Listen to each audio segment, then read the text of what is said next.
राजस्थान के टोंक में पुलिस से भिड़े सैकड़ों नमाजी। नमाज पढ़कर निकले लोगों ने ट्रक स्टैंड पर की नारेबाजी, जिसके बाद जयपुर भीलवाड़ा हाईवे हुआ जाम। ईद पर जुलूस निकालने को लेकर हुआ बवाल।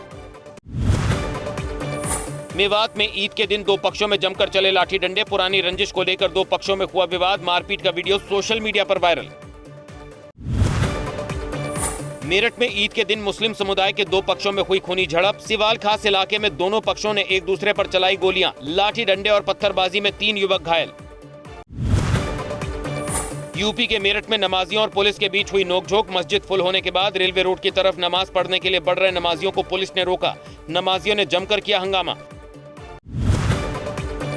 मेरठ में ईद की नमाज के बाद कुछ लोगों ने लहराया पोस्टर, लिखा सड़कों पर सिर्फ मुस्लिम नमाज नहीं पढ़ते हैं।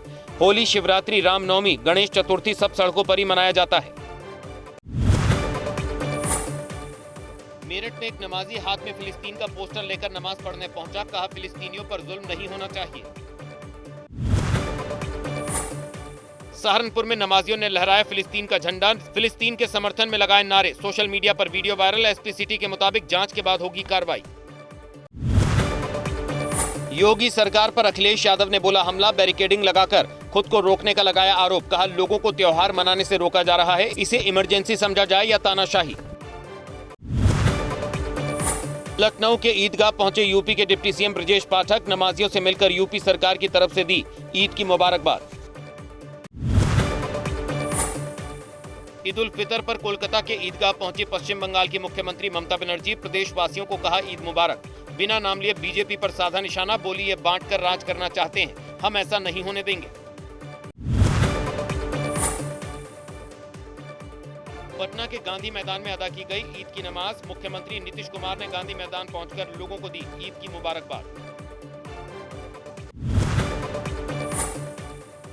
अलीगढ़ से बीजेपी सांसद सतीश गौतम का विवादित बयान। कहा, ईद मेरा त्योहार नहीं, मेरा त्योहार होली दिवाली है। हुड़दंग मचेगा तो पुलिस अपना काम करेगी। सड़क पर नमाज को लेकर महाराष्ट्र में समाजवादी पार्टी के नेता अबू आजमी का बयान। बोले, कांवड़िया जब सड़क पर चलते हैं तो फूल बरसाया जाता है, तो सड़क पर 5 मिनट के लिए नमाज क्यों नहीं हो सकती।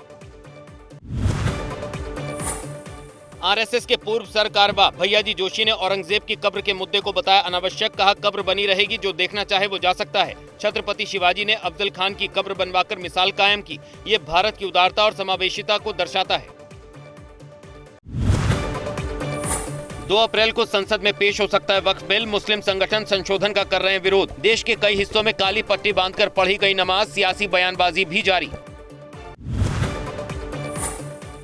वक्फ विधेयक पर बनाई गई जेपीसी के अध्यक्ष जगदम्बिका पाल ने मुस्लिम पर्सनल लॉ बोर्ड पर लोगों को गुमराह करने का लगाया आरोप। कहा, वक्फ बिल का विरोध पर्सनल लॉ बोर्ड की सोची समझी रणनीति। मस्जिद छीनने जैसी बातों को बताया बेबुनियाद। कहा, वक्फ बिल मुसलमानों की बेहतरी के लिए है।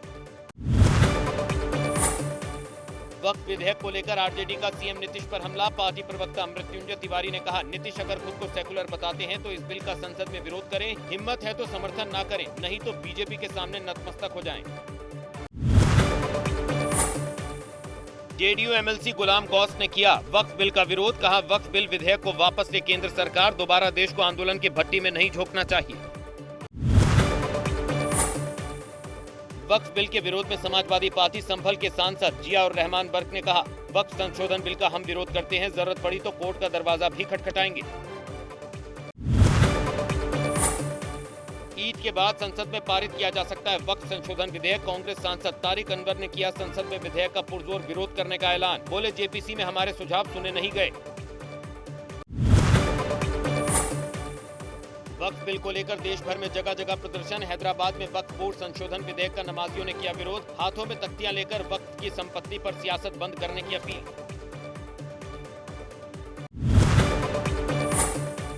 यूपी के रामपुर में काली पट्टी बांधकर नमाज पढ़ने पहुंचे लोग। वक्फ विधेयक का किया विरोध। नमाजियों ने कहा, बुजुर्गों की जमीन का 1 इंच भी नहीं जाने देंगे। आरजेडी दफ्तर समेत पटना के कई चौक चौराहों पर लगे लालू तेजस्वी और पीएम मोदी वाली तस्वीर। लिखा, मुसलमानों को ईद की खैरात नहीं, संवैधानिक अधिकार चाहिए। वक्फ बिल को रद्द करने की मांग। आरजेडी नेता मेहताब आलम की ओर से लगाया गया पोस्टर। दिल्ली की पूर्व सीएम आतिशी ने बिजली कटौती के मुद्दे पर दिल्ली की बीजेपी सरकार को घेरा। प्रेस कॉन्फ्रेंस कर कहा, 10 साल पहले लंबे पावर कट्स के लिए जानी जाती थी दिल्ली। अरविंद केजरीवाल ने बदली थी तस्वीर, अब फिर हो रहा पावर कट। कल प्रदूषण पर दिल्ली विधानसभा में सीएजी की रिपोर्ट पेश करेंगी सीएम रेखा गुप्ता। आम आदमी पार्टी की सरकार में खर्च का रखेंगी लेखा जोखा। सदन में हंगामे के आसार। उत्तर प्रदेश के बाद अब देश की राजधानी दिल्ली में दुकानों के बाहर नेम प्लेट लगाने की मांग। जंगपुरा से बीजेपी विधायक तरविंदर सिंह मारवा ने सीएम रेखा गुप्ता को लिखा पत्र। कहा, दुकानों के आगे नाम लिखने की गाइडलाइन हो जारी। बिहार के समस्तीपुर में सराय रंजन बचाओ पदयात्रा के 5वें दिन सोटगामा पंचायत में समाजसेवी कुणाल कुमार को समर्थकों ने दूध से नहलाया। आगामी चुनाव के लिए सैकड़ों समर्थकों ने दी शुभकामनाएं। समर्थकों का प्यार देखकर भावुक हुए कुणाल कुमार। पंजाब के संगरूर में किसानों ने सीएम भगवंत मान के आवास को घेरा। संयुक्त किसान मोर्चा के साथ मिलकर कई संगठनों ने किया विरोध प्रदर्शन। अपनी मांगों को लेकर की नारेबाजी। प्रदर्शन में बड़ी संख्या में महिलाएं भी हुई शामिल। उत्तराखंड के लक्सर के खेड़ी गांव में कुट्टू का आटा खाने से 50 से ज्यादा लोग बीमार। उल्टी, दस्त और पेट दर्द की शिकायत के बाद सभी को अलग अलग निजी अस्पतालों में भर्ती कराया गया। गंभीर मरीज हरिद्वार और ऋषिकेश रेफर। देहरादून जिला अस्पताल पहुंचकर सीएम धामी ने जाना मरीजों का हाल। सीएम धामी ने कहा, दुकान को सील कर दिया गया। बताया, सहारनपुर से सप्लाई हुआ था कुट्टू का आटा, बाकी सप्लायर्स को भी जारी किया गया नोटिस। ग्रेटर नोएडा के सूरजपुर इलाके में कूलर बनाने वाली फैक्ट्री में लगी भीषण आग। फैक्ट्री मालिक को लाखों का नुकसान। शॉर्ट सर्किट से लगी आग। दमकल विभाग की टीम ने कड़ी मशक्कत कर आग पर पाया काबू।